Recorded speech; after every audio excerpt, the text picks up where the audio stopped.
the coach getting fired to trading your best player, but also DeRozan expressed his excitement for a clean slate and a new mindset for this upcoming season with Doug Christie.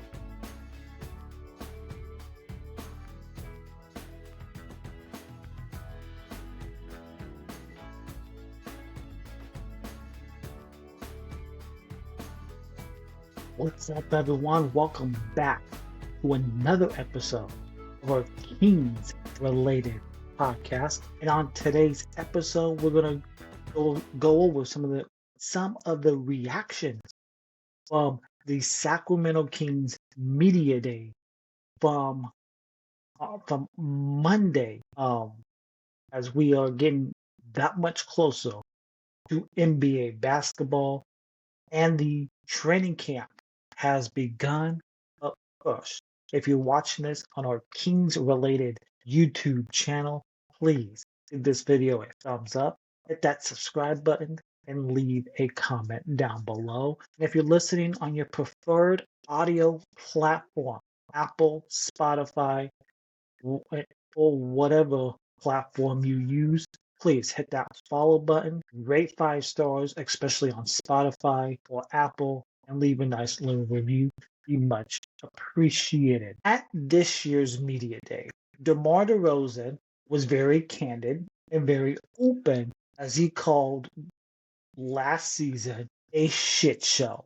And that was due to the internal chaos and the struggles that this Kings team went through last season. From the coach getting fired to trading your best player, but also DeRozan expressed his excitement for a clean slate and a new mindset for this upcoming season with Doug Christie as now the full-time head coach in his first full season, and with the goal of having a much different team. And DeRozan admitted to working on his mentality and his mindset this past offseason to move on from that bad taste of the chaotic season that we all watched last year. And if you watch the clips from the various media members that were at media day on Monday, DeRozan, he did not hold back at all, candidly referring to last season as a shit show, and a shit show it was for a lot of shit that was going on with this team last year, indicating to the chaos and the difficulties that this Kings team faced last year. And then DeRozan also noted that the players and staff, they tried to fight through all the issues last season, but the constant turmoil that always faces this team, it really made it a difficult season.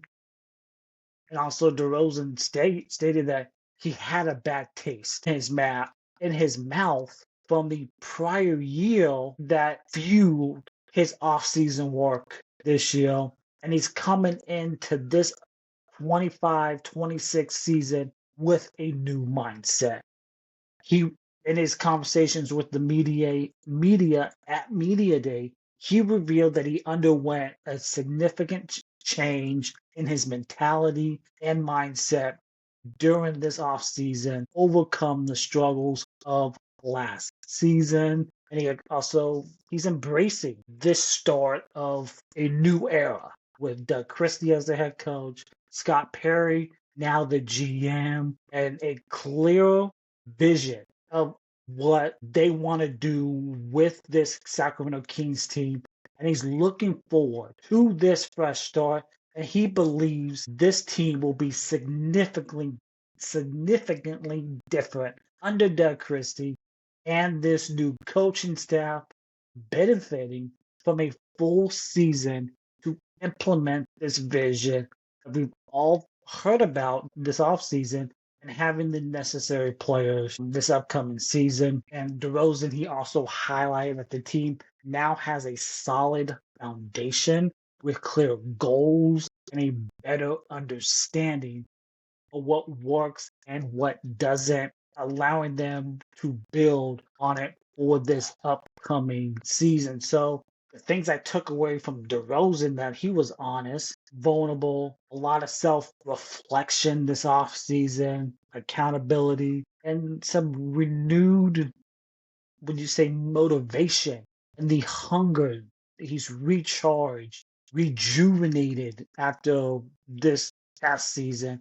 And he believes in this process and he trusts in the team to build this vision that we've heard about all off season. So, and as great as that is to hear as a fan, the potential risks and what he must back up.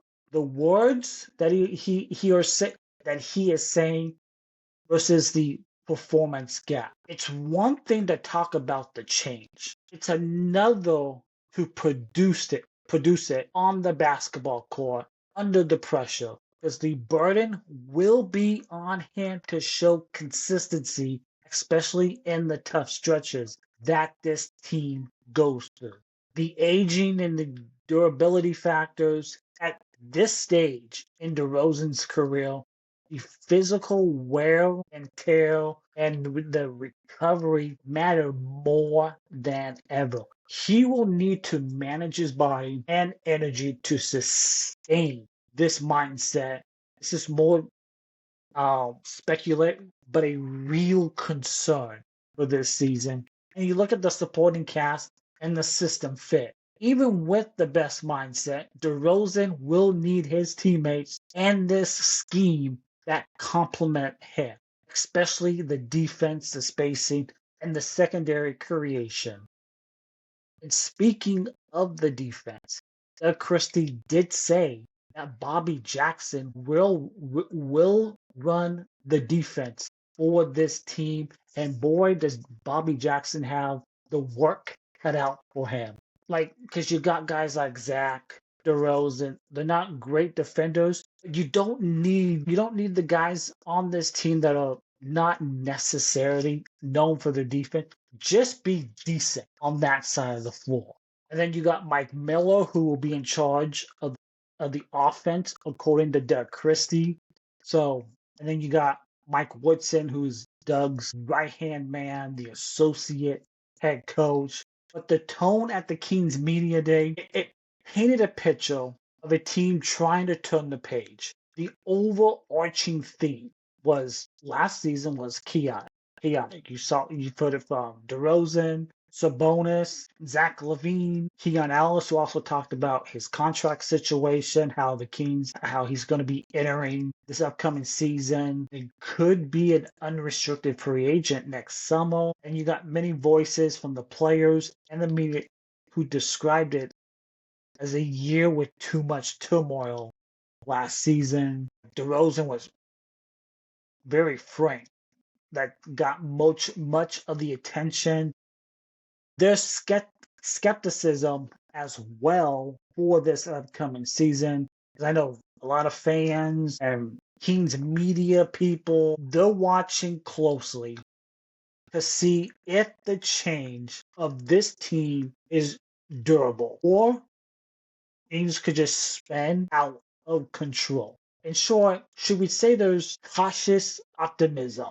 Like the narrative is brighter than last year, but I think everyone is waiting on the scoreboard to validate the change of this Sacramento Kings team for this season. What should we watch for as this season unfolds? The early adversity response, because we've seen the schedule, and I think it's the first 20 games of the schedule, or you got teams like Oklahoma City, who you will face 3 times before the end of November.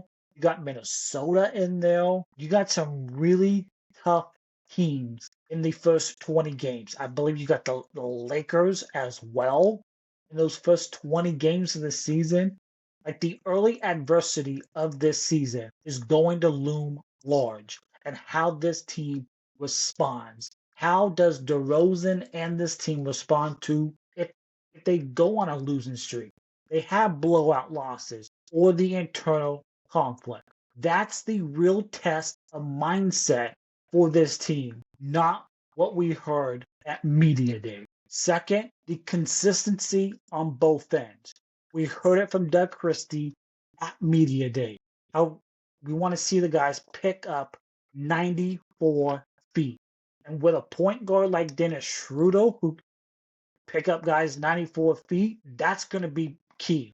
Don't let the opposing team bring the ball up and you're not picking up full court 94 feet. Also, is DeRozan going to be still that consistent scorer? But also, can he help defensively? We know he's not a good defender. Zach's not a great defender. But when you don't have great defenders on this team right now, just be average. Be good enough to not let the opposing team blow by you, especially in the early game situations or the late game situations when those games get ugly. The leadership shown in the most messy situations is where it will get matter. The chemistry with the new pieces and this rotation, how do the new additions mesh with Sabonis, DeRozan, Levine, Keegan? And I know Keegan in the previous offseason, how he spent mostly in Sacramento. This offseason, Keegan did say that he spent most of the offseason not in Sacramento working out, but away from Sacramento in different locations, working on his game and speeding up his offense instead of, and also Doug Christie talked about this, about Keegan, is not to think too much. When he catches the ball, let it go. And that's what we need to see from Keegan Murray this season, is not him thinking too much when he catches the ball, but instead like those catch and shoot situations. The health and the minutes of this team is going to also be important, because right now the Sacramento Kings are the fourth oldest team in the NBA. That is absolutely insane that I just utter that sentence. That this Kings team is the fourth oldest team in the NBA as we talk on this October 1st. That is absolutely insane, because the longevity of this team will be key. If this team can stay healthy and they have no big injuries to any key guys, they could surprise some folks. But if they do get rocked by the injury bug, things could go south very quickly. And the narrative could shift in the media and within this fan base, because at Media Day, we didn't hear, we heard fewer frustration stories. And we heard about more buy-in and positivity around this team at Media. We saw how, also heard that Doug Christie, they want this team to be in the best game shape, playing fast. And with yesterday, so that yesterday was Tuesday, they did a lot of running on the first day of training camp to be in the best game shape than their opponent. So it feels like this team's going to be a team that gets out and run. You get a stop on the defensive end, you get out and run, because your defense will help your offense. So what did you like most from what you heard from Kings Media Day on Monday? Let me know in the comments down below. And the first Kings preseason game is next week, October 8th, in the Golden One Center against the Toronto Raptors. The first preseason game. And it's coming up fast, folks. It really is. So thanks for tuning in to this episode of my reaction to Kings Media Day. Be sure to give this video a thumbs up, subscribe, leave a comment down below, and follow us on all your favorite audio platforms. Until next time, take care, and as always, go Kings.